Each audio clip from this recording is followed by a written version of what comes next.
Buenas noches, esto es Zona Franca, yo soy Daniel Pacheco. La aparición de una nueva clase de coronavirus, la enfermedad que surgió en la ciudad china de Wuhan, tiene al mundo en alerta y no es para menos. Las enfermedades transmisibles han sido una de las grandes amenazas, a veces incluso más que las guerras para nuestra especie humana. Nuestra memoria es corta, pero hace apenas poco más de un siglo, durante la Primera Guerra Mundial, la gripa española mató a entre 50 y 100 millones de personas en todo el mundo, a muchas más que la misma gran Primera Guerra Mundial. Antes de eso, la plaga negra, por ejemplo, redujo la población de Europa a 1/3. No se sabe cuánta gente exactamente murió, pero la población del viejo continente duró siglos en recuperarse. A propósito de esa plaga, se cree que se originó inicialmente en la China, como el coronavirus, y la historia de cómo llegó a Europa es increíble. En el siglo XIV, el líder mongol Janibek estaba atacando un puerto en Crimea, controlado por comerciantes genoveses, cuando sus tropas empezaron a morirse de una plaga muy extraña que traían de la China. Para no detener su ataque y derrotar a su enemigo europeo, Janibek empezó a lanzar con catapultas los cadáveres de sus soldados que habían muerto de la plaga sobre las murallas de la ciudad controlada por los genoveses, quienes en su vida, luego de enfermarse, se llevaron la plaga negra a Europa, donde mató a millones. Hoy en día no hay catapultas, pero sí aviones y un mundo interconectado. En más de 100 años, los seres humanos, a pesar de estar cada vez más integrados, hemos podido detener las enfermedades y plagas que antes diezmaban a la población. Sin embargo, como ahora con el coronavirus de Wuhan, siempre que surge un nuevo organismo hay un elemento de incertidumbre.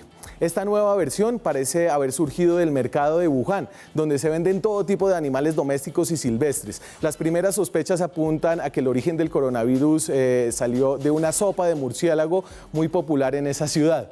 Entonces, si bien hay buenas razones para que nuestros miedos ancestrales vibren, han pasado más de 100 años sin que una pandemia, ni siquiera el VIH, haya causado estragos existenciales sobre nuestra sociedad. Aquí arranca Zona Franca.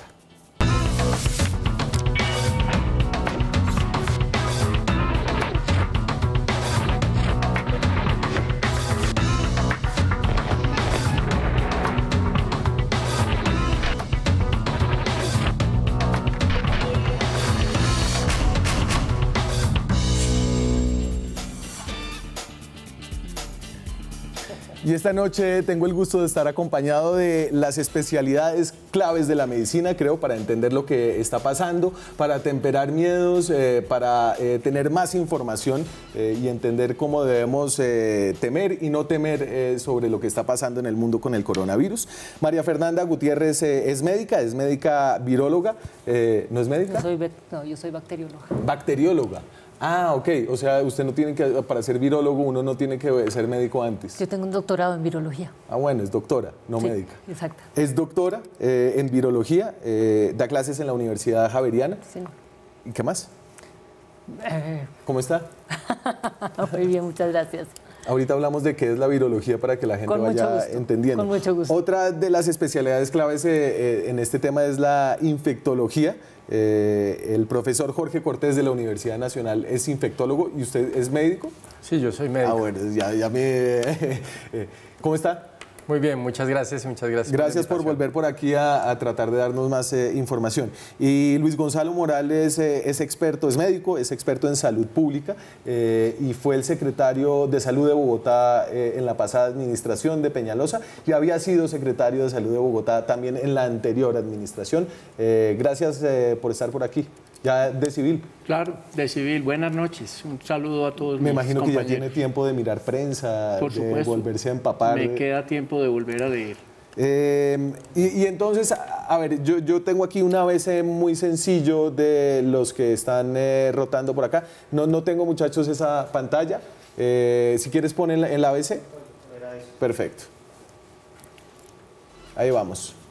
Entonces, el ABC del coronavirus. Es un virus que produce una infección respiratoria aguda, se origina en animales, como todos los coronavirus, entiendo, y eso lo podremos discutir ahora, pero hoy se está ya transmitiendo entre personas. Los casos empezaron en diciembre pasado en Wuhan, en China, en personas que estuvieron en un mercado de pescado y animales silvestres. Los síntomas son fiebre, tos, secreciones nasales y dificultad para respirar, y no se conoce cura para este virus. Como entiendo, es muy difícil en general generar vacunas para los virus, que son unos organismos muy cambiantes. A ver, un poco ayúdenme a leer como la situación que hay ahorita, el nivel de alerta, histeria, y rebajemos lo que a sus justas proporciones. Le cedo la palabra al infectólogo para hablar de este tema.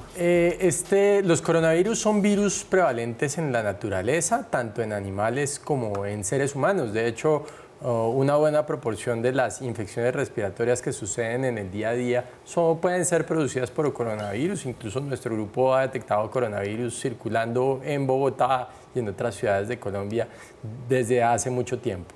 Lo diferente es que este es un nuevo coronavirus y, como se anotaba correctamente, es un nuevo coronavirus porque hizo ese salto de especies animales a los humanos, y eso es realmente lo novedoso, porque al hacer ese salto, este virus encuentra un grupo de personas, humanos o una especie totalmente nueva para colonizar e infectar y mantener su ciclo de transmisión. Entonces, realmente lo novedoso y lo que se anota y se cree que sucedió en China, es posible que en este mercado de pescados y de animales, o es posible definitivamente en esta ciudad de China, lo que sucedió es que se inició la transmisión de los animales a las personas y se pudo mantener esa transmisión de una persona a otra persona. Ahora sí, ¿usted quiere decir? Sí, eso iba a complementar. Los coronavirus son unos virus, su ácido nucleico es RNA. Eso hace que el virus sea muta un poco más fácil. Espérese, bájeme un escalón, para que la gente entienda la diferencia entre un virus, por ejemplo, y una bacteria, que son cosas muy distintas. Sí, los virus son totalmente diferentes a las bacterias. Son organismos vivos. De hecho, pues esa es una de las grandes polémicas, si son organismos vivos, pero hacen lo que hacen los organismos vivos. Es decir, aparecen, crecen en número, se multiplican ávidamente y después se pueden morir si uno los pone en alta temperatura, se pueden morir. Entonces, ellos hacen lo que hace un organismo vivo, pero se caracteriza por no tener características celulares. No tienen membrana celular, no tienen membrana nuclear, pero sí tienen los dos ácidos nucleicos que tienen las células. Las células tienen DNA en el núcleo, sí, tienen RNA en el citoplasma normalmente, pero el virus, a diferencia de las células, que puede ser una bacteria, tiene DNA o RNA. Entonces ahí se caracterizan, ahí se dividen los virus. Hay un grupo de virus que son DNA y otro grupo de virus que son RNA. Estos coronavirus son RNA y tienen una capacidad de mutar que es interesante. Entonces, lo que yo le quería complementar al doctor es que efectivamente este virus que muta tiene dos momentos. Uno, en donde sale del animal, muta, sí, y se adapta y logra salir del animal al humano, que es la primera mutación. La segunda mutación que logra es pasar de humano a humano, porque muchas veces se ha visto que muta y pasa al humano, pero el virus no sabe vivir en el humano. Entonces se empieza a poner complicado cuando empieza a pasar de humano a humano, que era lo que usted estaba diciendo. Y ya estamos en esa etapa en donde hay un problema de salud pública. Si uno quita por un momento como todo el padecimiento humano que hay alrededor de las enfermedades y lo ve como desde una perspectiva biológica, esto es simplemente un organismo que quiere multiplicarse y esparcirse lo más que pueda teniendo como huésped a un ser humano, ¿cierto? Que es como el lugar donde usted quiere estar. La masa biológica del ser humano es abundante, sobre todo si uno está en la China.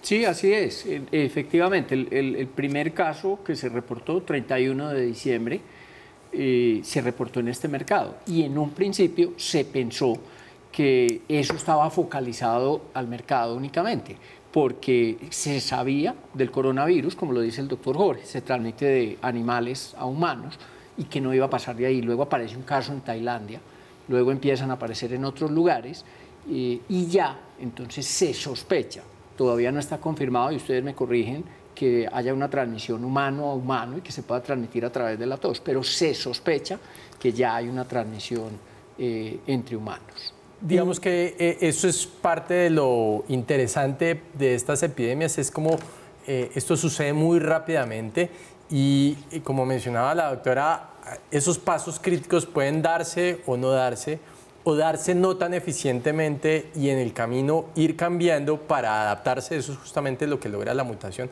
adaptarse y ser mucho más eficiente.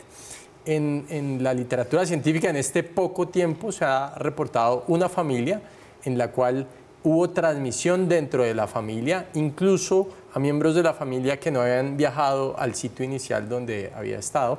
Y esta mañana reportaron las autoridades sanitarias alemanas un ciudadano alemán que sin haber viajado a China se documentó el coronavirus nuevo, muy probablemente a partir de la exposición que él tuvo con una ciudadana china que había viajado a Baviera a hacer un taller en una fábrica. Es decir, parece estar confirmado lo que pareciera estar dando información que sugiere que ese último paso se está logrando. Y por otro lado, los números, digamos, la velocidad con que está creciendo el número de casos, tiene que ver obviamente con la capacidad operativa de las autoridades chinas para detectar esos pacientes, claro, pero parece sugerir fuertemente que ya se está dando la transmisión porque obviamente, como mencionaba el doctor antes, todo parece haber empezado en el mercado, pero ya el mercado de hecho lo cerraron el 1 de enero y la transmisión ha seguido continuando persona a persona, lo cual sugiere de nuevo fuertemente que esa transmisión persona a persona ya está sucediendo activamente y no se necesita la especie animal para esa exponencialidad, digamos, del contagio y que va amarrada también a las muertes asociadas al coronavirus se ven en esta gráfica. Estos son datos de la AFP que complementamos con la última información disponible al cierre de este programa, que eran 106. Es posible que esa cifra vaya cambiando, también la cifra de contagios. La cifra de contagios es la gráfica amarilla. Y como ustedes ven, hoy a 28 de enero son más de 4.500 casos confirmados. Exactamente. Lo que puede hacer pensar que hay muchos más de personas que no se han acercado a un hospital o que simplemente tuvieron unos síntomas que fueron tratables y se les quitó la enfermedad, ¿cierto? Claro, digamos que para explicar esa gráfica, entonces uno es el potencial de transmisibilidad. ¿Qué tan efectivo es el virus si yo tengo la infección de que le llegue a ella, de que le llegue a usted, de que le llegue a él? ¿Qué tan bueno es para llegar y hacer ese proceso de colonizar? ¿Qué tan pegajoso es? ¿Qué tan pegajoso es? Exactamente. Y la otra parte tiene que ver con cuánto dura la persona botando el virus por los ambientes, qué tanto dura él botando el virus antes de hacer síntomas, porque como usted notaba, eso significa que nadie es capaz de detectarlo, él anda por ahí por la calle botando el virus por todos lados, se enferma, es posible que la cantidad de virus que produzca sea mucho mayor. Y por otro lado puede entrar en dos escenarios. Uno, que se enferme levemente, no lo suficiente como para ir al hospital o para que el hospital lo devuelvan a su casa, o que se enferme severamente para quedarse en el hospital. Ese es un escenario que es el peor en el sentido de que desafortunadamente las epidemias previas han mostrado que los hospitales son escenarios donde se favorece la transmisión del virus, básicamente porque no cumplimos con los protocolos que se quieren establecer en todos lados para prevenir la infección. Yo les voy a mí la mirada histórica acerca de las enfermedades a lo largo de la humanidad me parece fascinante porque creo que es un tema que tal vez hemos perdido esa sensación de que antes era muy fácil morirse de una enfermedad, claro, y que hubo grandes enfermedades, y solamente para ponerle, digamos, un coto y una comparación a lo que parece ser una situación muy alertante. Entonces, yo hablaba de la plaga negra al principio. Obviamente estos son unos aproximados, muy aproximados, porque nadie sabe en el siglo XIV cuánta gente había ni cuánta gente se había muerto, ¿cierto? Pero la plaga negra mató a cerca de 60 millones de personas, contagió a cerca de 60 millones y mató a cerca de 20 millones. Es decir, casi 1 de 3 en Europa se moría de la plaga negra. Tenía una tasa de mortalidad muy alta. La viruela y la influenza, la puse aquí como para tener una mirada americanista. Veo creo que María Fernanda dice que no. Sí, no puedo comparar la viruela con la influenza porque son dos cosas patologías distintas. completamente distintas, pero obviamente, sobre todo la viruela, la influenza en 1911 con el problema español, sí, fue una epidemia pero entonces, importante. y ya me regaña. Tiene la gripe Entonces, española más entonces yo quería poner la viruela y la influenza para hablar de lo que había sido la enfermedad en este continente, que fue la llegada de enfermedades de Europa traídas por los españoles. Y los cálculos ahí también varían mucho, pero dicen que entre el 50 y el 90% de la población nativa de América murió debido a estas enfermedades. Ahí hay dos cosas distintas que ya entiendo y ahorita me corrige que yo las mezclo. La gripa española, que sí es un virus, ¿cierto? Sí, y es el virus de la influenza. Exactamente. Parece que vino de China o Estados Unidos, nadie está seguro tampoco, entre 1913 y 1920, y contagió a 500 millones de personas y mató a entre 50 y 100 millones de personas. O sea, lo que se murió en la Primera Guerra Mundial se murieron 20 millones de personas, por ahí, o menos. Y la tenemos muy presente en nuestra historia. En cambio, la gripa española, más allá de los círculos de virólogos y bacteriólogos, parece algo olvidada. El VIH es una pandemia y es un virus. Empieza en África y desde más o menos 1980 y existe todavía entre nosotros como una pandemia. Hay cerca de 75 millones de personas infectadas del VIH y ha causado la muerte de 32 millones de personas. Y el H1N1, que fue la famosa gripa aviar, gripa porcina. El primer caso registrado fue en México. El origen, entiendo, no está bien establecido. Se cree que fue el norte de México o el sur de los Estados Unidos, California específicamente. Y contagió a entre el 11 y el 21% de la población mundial y mató entre 151.000 y 579.000. Aquí las cifras varían mucho, ¿no? Es difícil saber realmente porque me imagino que hay una cantidad de retos de diagnóstico, de saber si usted sí se murió de eso o de otra vaina. Sí, hoy, pues con la ciencia ha avanzado mucho. Los métodos diagnósticos hoy son mucho más precisos, están disponibles muy rápidamente. Igualmente la gente está informada. Entonces, ahora tal vez se sabe con mucha más precisión. Y quizás, aunque la evidencia muestra que el crecimiento de este coronavirus es mucho más rápido inclusive que el del SARS, pues en buena parte es porque ha habido una alerta y hay mucha más gente que ha ido a tratar de hacerse el diagnóstico. Y la velocidad del desarrollo de la tecnología ha sido sorprendente, mientras que en el SARS, que ocurrió entre el 2002 y el 2004, se gastaron más o menos 3 meses en identificar el virus. En a partir del primer paciente que ingresó a un hospital a tener la secuencia del virus, pasó menos de un mes.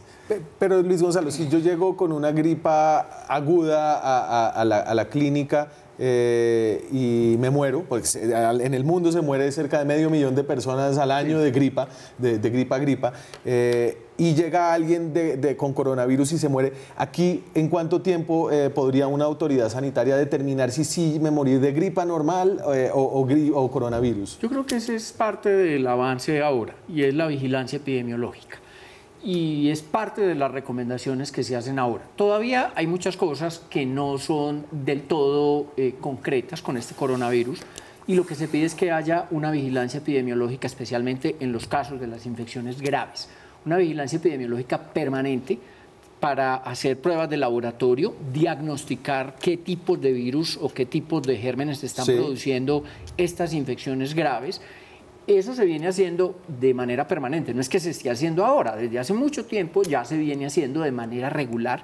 Todo paciente que llega con una infección respiratoria grave, hay un protocolo, siempre se trata de clasificar o de identificar cuál es el germen o el virus que la está produciendo.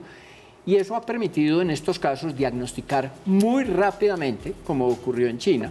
El 31 de diciembre se reporta el caso y el 10 de enero ya China había entregado la secuencia genética de este virus y ya prácticamente todo el mundo conocía y podía entrar a comparar frente a los pacientes. Y esta es su área, ¿no? Usted, su disciplina es la que mira, no sé, ¿miran por microscopios o hacen una prueba genética? Sí, yo ahí estoy un poquito frenada con respecto a esa discusión. Coronavirus es un virus que está en muchas especies animales. De hecho, está en el hombre, produce problemas diarreicos, produce problemas respiratorios y muchas veces no produce problemas, muchas veces. Los paneles de diagnósticos de virus respiratorios tienen entre 5 y 14 virus respiratorios. Y dentro de esos paneles está el coronavirus. Entonces, efectivamente, ahí está. Lo que no está es el coronavirus que está produciendo el problema, porque ese coronavirus mutó. Es decir, hasta antes de diciembre había un coronavirus asociándose a problemas respiratorios, y cuando se hacían los paneles, entonces uno miraba si era por los virus de influenza, si era por adenovirus, si era por varios sincitial respiratorio, que es uno de los más prevalentes en las infecciones respiratorias, y miraba el coronavirus. Pero como el coronavirus hay tanto, y muchas veces con una sintomatología baja, no había mucho problema. Sale el problema actual y entonces los chinos muy juiciosos se ponen a hacer la secuenciación. Tienen que secuenciar el genoma entero, quiere decir coger, esto puede tener 11.000 pares de bases más o menos, lo secuencian todo, cogen todas las letricas del ácido nucleico para mirar si es un coronavirus y después se ponen a estudiar para mirar en dónde está la mutación, qué es lo que los hace distintos. Sí. Y encuentran un segmentico particular, Con base en ese segmentico particular, que es el de la mutación, le ofrecen al mundo el diagnóstico. Entonces le dicen, mire, la mutación es esta, ¿cierto? Entonces, por favor, para hacer el diagnóstico diferencial, no basta con decir es un coronavirus igual a los anteriores, sino que tienen que encontrar el coronavirus con esa mutación. Como un cartel de Se Busca. Para con virus. un cartel de Se Busca con paravirus, pero bien sutil la cosa. Bien fino. Bien fino. Entonces, eso, eventualmente, ¿qué pasa en el mundo? Pues los grandes centros de investigación se ponen a producir los kits diagnósticos para ese virus, ¿cierto? Pero eso ya nos está tomando, ya no estamos en principio, ya estamos en mitad de enero cuando eso está empezando a llegar. Para este momento de finales de enero estamos en donde el NIH, los grandes centros de investigación a nivel mundial, tienen ya el kit. Sí. Pero una cosa es tener el kit y otra cosa es estar haciendo las pruebas de rutina para que la gente común y corriente que le da una gripa logre llegar a tener el diagnóstico certero. ¿Y aquí tenemos ese kit? No lo tenemos todavía. Estamos todavía se hace por descarte. Se hace por descarte, pero es que el problema con los virus respiratorios es que hay muchos virus respiratorios y nosotros habíamos hecho en la Universidad Javeriana unos estudios en donde uno aplica un kit de estos que por descarte encuentra 6 o 7 virus y el 40 o el 60%, del 40 al 60% de las muestras se quedaban sin el diagnóstico. Pero como se hace por descarte, usted tiene razón, entonces muchos de esos decían, no, pero estamos en época de peligro, la sintomatología cuadra con la propuesta y no es los virus que más o menos salen, entonces pues la posibilidad de que sea el coronavirus es más alta. Entonces, y déjeme, nos vamos a la pausa, hablamos del coronavirus y como veremos a continuación, esta es una familia que tiene algunos virus muy letales que puede desarrollarse en un problema muy grande. ¿Ya no le gustó el SARS? No es un virus muy letal. No es letal, no es tan letales. La letalidad no es. No es tan letal. Me voy a la pausa y seré corregido por los expertos, ya regreso. Seguimos en Zona Franca, hablamos de virus, del coronavirus, que es una familia grande de distintos virus. El coronavirus de ahora nadie le ha puesto nombre, el coronavirus de Wuhan. Se llama nuevo coronavirus 2019, sí. ¿Por qué son tan malos? ¿Por qué H1N1, todas esas cosas tienen el problema del H1N1 es porque esas son las características del virus. Tenía una proteína que se llama la hemaglutinina y otra que todos los tienen, hemaglutinina y neuraminidasa, y cada una tiene un numerito, dependiendo, porque había un montón de números, pero entonces, sí tiene una razón. Y yo decía antes que la familia de los coronavirus podía ser problemática, ustedes me regañaron, yo lo digo porque simplemente vi estas estadísticas de fatalidad de otros coronavirus que hicieron algún ruido cuando surgieron, el SARS y el MERS, el SARS en el 2003, y tiene una tasa de mortalidad del 11%, que a mí me parece pues altísima. Muy alta. No, de 1 de 10 es tirar un dado bien cargado. Fueron 8.000 infectados, 750 muertes, pero se detuvo, ¿cierto? El MERS, ¿cuál es el que salió de los camellos? El MERS. El MERS. Y el SARS de los murciélagos, ¿cierto? De los murciélagos. Ambos son de murciélagos. Los SARS fue transmitido a través de unos gatos, chivetas, y MERS a través de los camellos, pero ambos son de murciélagos. Bueno, y el MERS que infectó apenas a 2.500 personas, de esas se murieron 858, es decir, tenía una tasa de mortalidad del 35%. Esa me parecía alta. Pero ustedes me van a explicar por qué no debo preocuparme de que el coronavirus actual esté en esa familia. Como se mostraba en la diapositiva anterior, lo común a todos esos escenarios son un bicho nuevo en una población que nunca antes había estado expuesto. Sí. Eso significa que este bicho entra a las personas, niños, grandes, jóvenes, adultos, ancianos, con diabetes, sin diabetes, con enfermedades cardíacas. Y dependiendo de sus propias características y de su sistema inmunológico, van a ser capaces de responder a este virus y eventualmente algunas personas van a fallecer. Entre más gente fallezca, más rápido existe la posibilidad de que el sistema sanitario lo pesque, el sistema sanitario lo detecte y lo controle. Por ejemplo, ébola, que tiene una altísima letalidad, cerca del 40-80%, es grande el rango de variación, a pesar de que se diseminó y tuvo cerca de 4.000 casos en el brote del 2014, se contuvo ahí porque es tan letal que los pacientes a veces mueren incluso antes de salir de las zonas donde están y se concentran las muertes. De hecho, este caso, o precisamente lo que, como mencionaba el doctor Moreno, la vigilancia lo que hace es detectar la concentración de casos y en este escenario hubo una serie de casos relacionados con ese mercado, todos con neumonías graves, entran al hospital, algunos mueren, entonces ya la gente empieza a preguntarse, ¿tenemos un brote de influenza? ¿Tenemos un brote de otro virus? ¿O tenemos un virus eventualmente nuevo?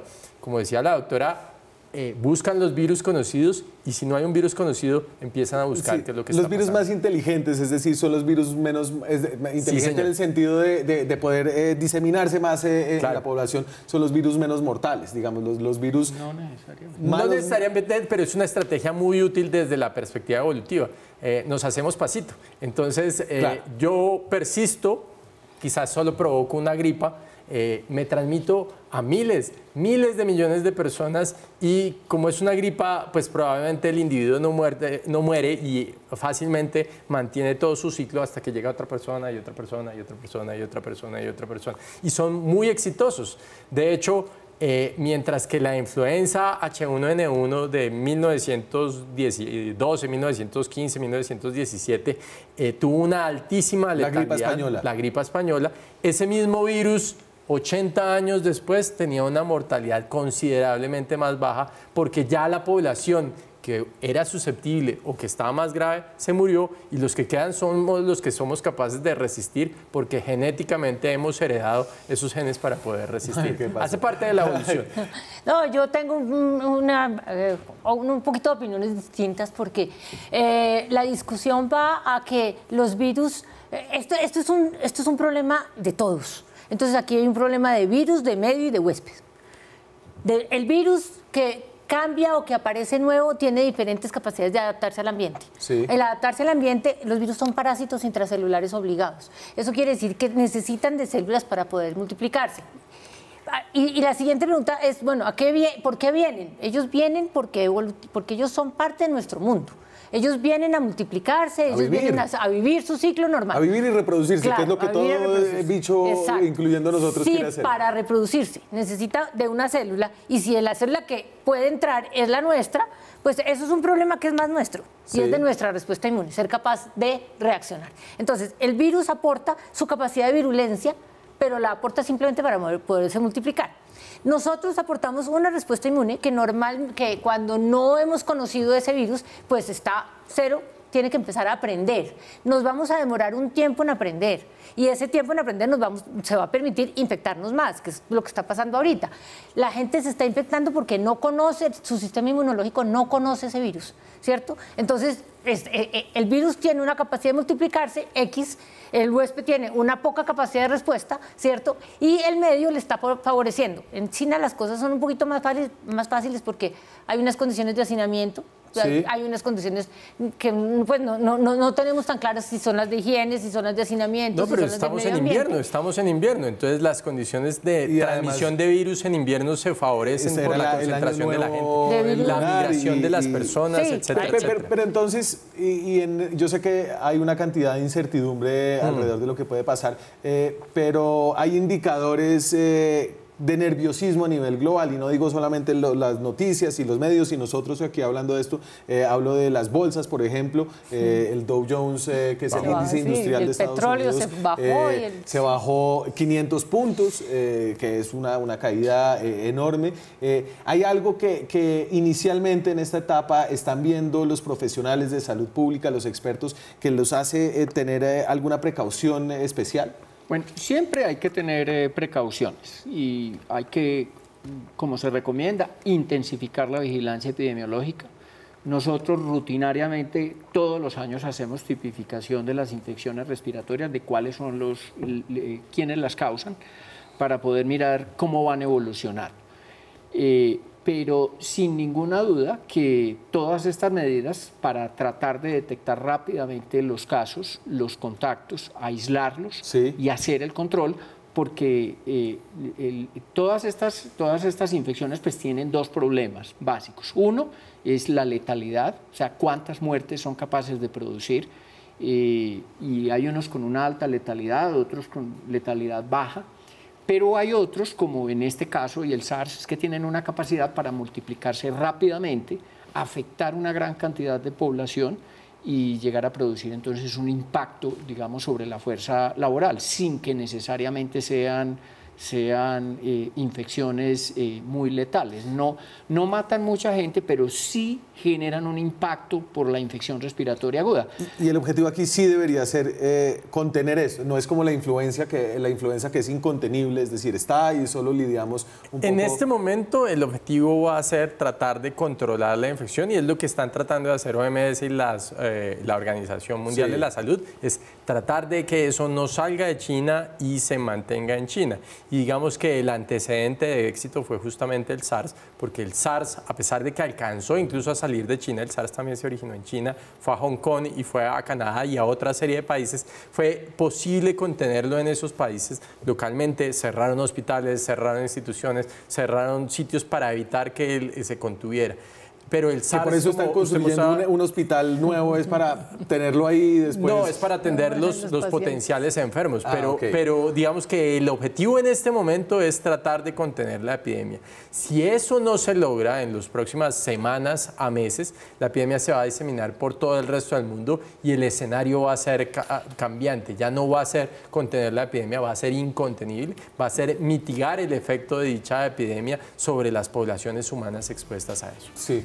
Bueno, ahora yo le voy a dar un poquito de fuerza al virus, porque es que estos virus particularmente son de animales y ellos evolutivamente se han visto en animales. Cometen, es decir, yo digo que cometen un error y mutan, y en esa mutación entran al hombre. Y su prueba es pasar de hombre a hombre. Lo que pasa es que ellos no son tan exitosos en esos procesos. Entonces, usted plantea que los procesos de control de salud, control por parte de todas las entidades de salud, han logrado sostener la infección. Yo pensaría que un alto porcentaje de los virus no han logrado pasar tampoco. Y yo se lo pongo con el ébola. El ébola es uno de los ejemplos más claros. El virus solito no es lo suficientemente exitoso. Generalmente terminan controlándose solos. Todas las epidemias hacen un pico, infectan a los más susceptibles, ahí empieza a generarse una respuesta inmunológica y ya el virus deja de ser tan eficiente. Y lo que le pasó al SARS, pues sí, obviamente los puntos de control de todas las entidades sí tienen que ver, pero el virus también. El virus es un virus respiratorio que tiene un periodo de incubación que no han terminado de decir, que dice que es de 10 días, me parece muy exagerado porque esos virus respiratorios son mucho más corticos. Sí. Pasan 3, 4 días, en 3 o 4 días las personas viajan por el mundo sin problema. Es decir, la posibilidad que tiene el virus de realmente expandirse en el mundo es muy fácil. O sea, el mensaje de María Fernanda Gutiérrez es: compren bolsa, que esto se va a acabar solito. Compre barato, que esto va a rebotar. Un mensaje, y es, a mí me parece que esto tiene un problema mediático importante. Sí. La cantidad, a mí me gustan estos cuadros que ponen infectados versus muertos, pero yo me pregunto, esos infectados, ¿dónde están infectados? Porque están reportados como infectados, pero ¿cuántos no están reportados como infectados? Y ahí tenemos un grupo gigantesco de gente que no le da tan duro porque su sistema inmunológico inmunológico está Que ni mejor, siquiera fue al hospital, que no no fue se al hospital, enteró. que no se enteró, pero también bota el virus. Entonces, el número de personas infectadas que ustedes tienen, Sí. que tienen estos cuadros, sí son los reportados. Yo diría infectados raya reportados, pero no necesariamente son los Y infectados. reales. Tenemos mucho más infectados.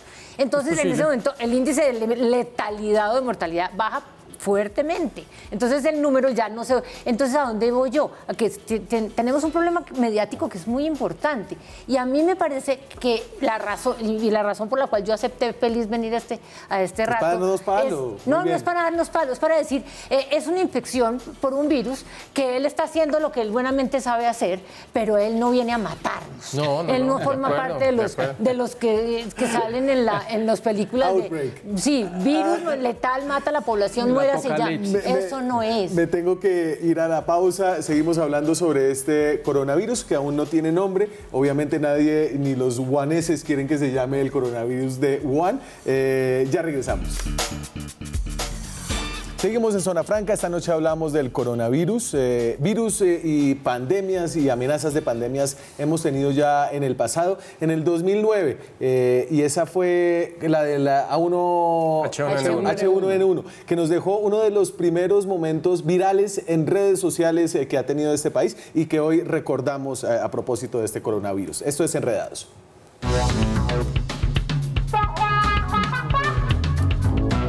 Nos enredamos con una excusa para recordar a uno de los primeros personajes virales de internet en nuestro país. Vamos a ver cómo se utiliza este tapabocas, que es esencial, y uno ve en la calle cómo la gente equivocadamente lo está utilizando. Este señor nos va a ilustrar a través de un ejemplo sencillo y claro cómo debe utilizarse. Esta es la manera más... Al contrario. No, pero creo que así no se pone.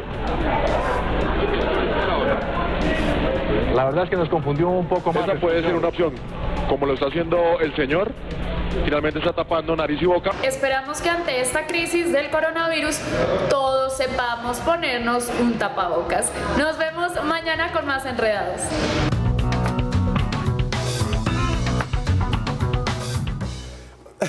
A ver, pero hablando en serio del concepto de la viralidad y la viralidad en redes, eso es, digamos, las imágenes y los memes son como virus que se explotan y después se desaparecen. Usted nunca encuentra los memes después de que vio un meme chistosísimo y ya nunca lo encuentra. Este es una instancia viral de medios de comunicación que ha durado mucho más que uno de esos virus que surgió, digamos, en ese momento. Pero claro, porque el uso del tapabocas se ha vuelto recurrente cada vez que sentimos que hay una epidemia o que llega la época de virus de gripa. ¿Y eso sí sirve?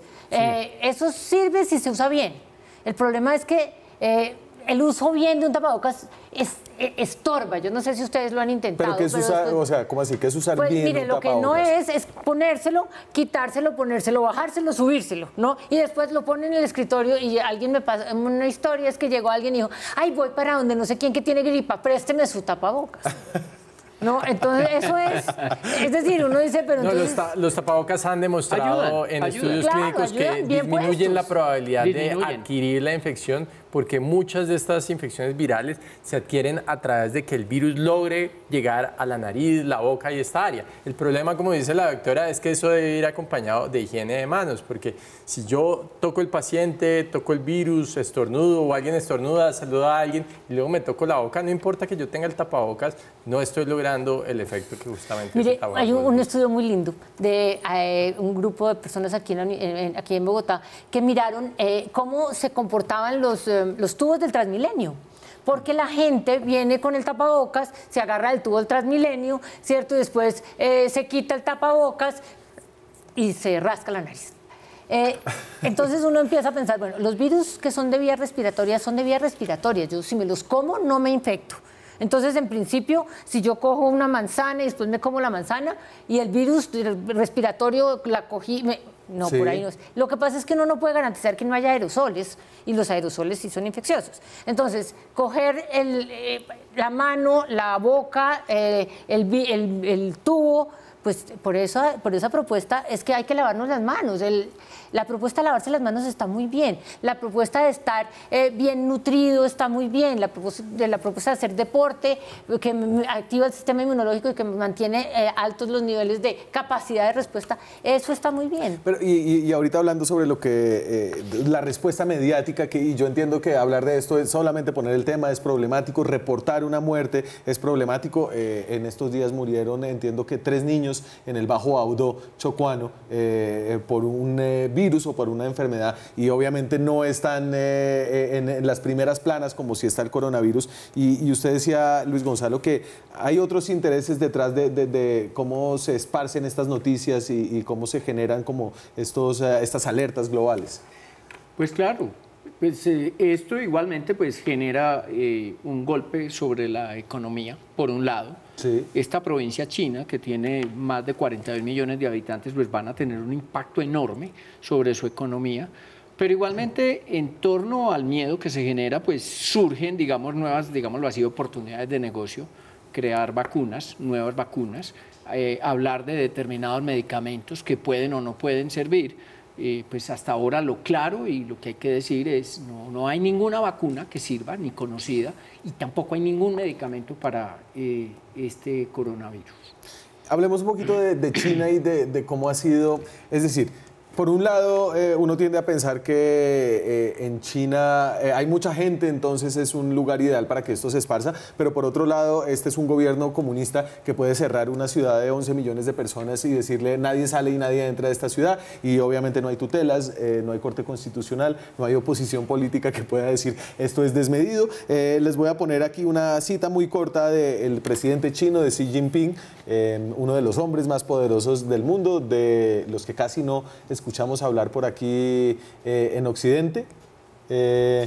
Dice, el virus es un diablo y no podemos dejar que el diablo se esconda. China fortalecerá la cooperación internacional y le da la bienvenida a la participación de la Organización Mundial de la Salud en la prevención del virus. China tiene confianza que ganará la batalla contra este virus.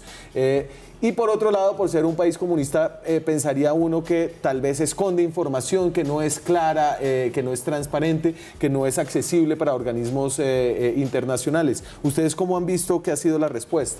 En realidad pareciera justamente lo contrario, como mencionaba el doctor Luis Fernando, la información ha fluido desde no le ha el pegado principio. ni Luis Fernando, ¿no? ni Moreno, Luis Gonzalo, pero no se preocupe. Gonzalo Morales. Digamos que la información ha sido abierta. Sí. Ellos hicieron como el seguimiento tradicional, la vigilancia, reportaron los casos iniciales y en el lapso de una semana identificaron el virus y pusieron las secuencias a la ciencia abierta para que otros investigadores en el mundo pudieran dar la información. Lo que pasa es que hoy en día tenemos una capacidad de distribución y de conocimiento de la información que no teníamos nunca antes, y eso ha permitido mostrar las cifras que usted mostraba, las figuras, como rápidamente día a día cambian los números, sí, cambian los datos, cambian las fechas, cambian las cifras, y eso hace que gente en Colombia, en Inglaterra, en Estados Unidos, empiecen a hacer cálculos, a hacer progresiones, a hacer estimaciones, a coger esa información que está en las bases de datos y decir, ok, esto se parece a esto, podríamos hacer esto, sería diferente. Entonces, a pesar digamos, del contraste entre la capacidad operativa de cerrar una ciudad, sí, cerrar los aeropuertos, contener todo esto para tratar de evitar que el virus escape, tenemos una disponibilidad de información abierta que parece impensable en otro momento. Y me queda una pausa y cuando regresemos hablamos de también la disponibilidad de información, la que hace que aquí en Colombia, tal vez si usted tiene una gripa, se esté pensando si tiene coronavirus. Y a propósito de eso hablamos de cómo está preparado el país y cómo probablemente usted no tiene coronavirus. Ya volvemos. Seguimos en Zona Franca, hablamos del coronavirus. ¿Qué ha pasado aquí en Colombia? ¿Qué dicen las autoridades? Estos son autoridades que hablan a través de protocolos. El ministro encargado de Salud, Iván Darío González, dijo ayer lo siguiente. Colombia está entrando, por su naturaleza y su historia, en un pico respiratorio, el que siempre tenemos en esta época del año y por allá entre los meses de septiembre a octubre. Por eso, todas las gripas que tengamos, digamos, requieren unas medidas intensas de prevención, Entonces, en síntesis, nosotros estamos trabajando en más de 20 protocolos que manda el Reglamento Sanitario Internacional. Estamos preparados para atender esta emergencia y terminamos invitando a la población a tener un cuidado particular alrededor de los síntomas respiratorios y a todos los hospitales y clínicas a implementar medidas de bioseguridad estrictas para su recurso humano. Entonces, lo que dice el ministro es, estamos en época de gripa, si usted tiene gripa probablemente no es un coronavirus, es una gripa normal, pero cuídese porque la gripa normal mata a 500.000 de personas al año, ¿no? Nosotros estamos acostumbrados a las gripas en 2 periodos del año en Colombia, que es abril, mayo, junio, septiembre, octubre, noviembre. Esas son las épocas duras de lluvia y son las épocas duras de circulación de virus respiratorios. Pero a diferencia de los países con estaciones, Estados Unidos, Argentina, Europa, probablemente la misma China en algunas partes, nosotros tenemos circulación de virus a lo largo del año. Yo le contaba que hicimos un estudio con Secretaría Distrital de Salud hace unos años y encontramos influencia todo el tiempo, todos los meses. No había un mes donde efectivamente no hubiera influenza circulando. Así que la circulación de los virus respiratorios es algo que sucede a lo largo del año. ¿Cuál es el mensaje grande y con el cual creo que uno tiene que coincidir? Tenemos que fortalecer nuestras estrategias de prevención de infecciones respiratorias, especialmente entre los trabajadores de la salud. Yo contaba que esos son escenarios de muy alta transmisión y obviamente a la población decirle, oiga, su gripa es una gripa común y corriente y en este momento, hoy, 28 de enero, no es un SARS, no es un coronavirus. ¿Había alguna preocupación por la frontera muy porosa de Venezuela y por el tránsito no controlado de personas que hay por esa frontera? ¿Eso genera una vulnerabilidad adicional para el país en esta coyuntura? Pues de hecho, pues hemos venido enfrentando el problema especialmente del sarampión, ¿sí? De los vacunables, de los vacunables. Sí, porque allá no están vacunando, llevan mucho tiempo sin vacunar. El sarampión es muchísimo más contagioso, digámoslo así, que este coronavirus, es mucho menos letal, pero sin ninguna duda que todas esas migraciones que no se controlan, pues son un riesgo. Afortunadamente, pues no hay descritos casos, no hay reportados casos en Latinoamérica, hay 2 en Estados Unidos, según entiendo, 1 en Canadá, pero no hay casos en Latinoamérica. Pero hay que intensificar todas las medidas de vigilancia sobre las fronteras, especialmente sobre los aeropuertos, para estar alertas y poder identificar tempranamente cualquier caso que sea sospechoso, hacer el diagnóstico oportuno y si por alguna circunstancia se llegase a diagnosticar, pues tomar todas las medidas del cerco epidemiológico que se debía hacer. María Fernanda, y me dio la impresión que usted aquí tiene una posición de estamos inflando un poquito esto del coronavirus, pero ya que los virólogos no siempre son llamados a hablar en televisión, usted, ¿qué le diría a la gente como para terminar? Si esto no es lo importante, ¿dónde es que hay que poner más atención? Yo creo que hay un gran miedo que es muy dado por toda esta comunicación que hemos tenido. Entonces eso genera un miedo. A mí me encantan esos miedos porque uno, por más ciencia que tenga detrás, por más de que pase lo que pase, si el periódico lo dice, el periódico tiene la razón. ¿Por qué está tomándose eso? Porque el periódico lo dice. Es decir, como si el periódico tuviera la razón. Entonces, estamos detrás, muchas personas tratando de ponerle un poco de sentido común científico a estas cosas y nos damos cuenta que es un problema, como lo hemos visto aquí, que de pronto a mi gusto está muy inflado y eso genera más angustia. Yo creo que parte de lo que disminuye la respuesta inmunológica es tanto estrés. Entonces, bajémosle a tanta angustia. Si llega a llegar el coronavirus, la posibilidad que empiece a matarnos en bloque no existe. Y lo voy a decir por qué, simplemente por lo que hemos visto del comportamiento viral. Los virus, como lo estaban diciendo, si quieren mantenerse en la faz de la Tierra no pueden matar a sus huéspedes, tienen que estar con los huéspedes ahí. Entonces, lo que tenemos que tener es mantengamos una vida sana y bajémosle un poquito a tanto horror. Yo creo que los datos, esos datos que estamos viendo son ciertos, pero tienen que ser bien interpretados, porque yo no puedo pensar que mató al 10% de las personas. Claro, mató al 10% de las personas que estaban infectadas en la unidad de cuidados intensivos. Pues sí, a ese sí el 10% la mata, pero eso no quiere decir que esté matando al 10% de las personas. Entonces yo sí, con mucho también con un poquito de temor termina uno aquí, porque está el atapago de los medios diciéndole a uno, pero usted cómo va a decir que no es mortal, cuando las noticias ayer empezaban, virus letal que ha matado letalmente a todos los letales que están. Entonces yo me voy con ese mensaje. Muchas gracias por venir. Es un gusto estar entre científicos, como para variar, entre políticos científicos. Y nosotros nos vemos mañana, seguramente con política, y volvemos a nuestras ideas letales y estresantes. Y cuidado con estornudar. Cuidado con estornudar. No vaya a estornudar. Eso lo aprendimos del SARS, ¿cierto? No estornude en la mano, me voy con eso. Nosotros nos vemos mañana con más periodismo, con más debate, con más opinión. Chao.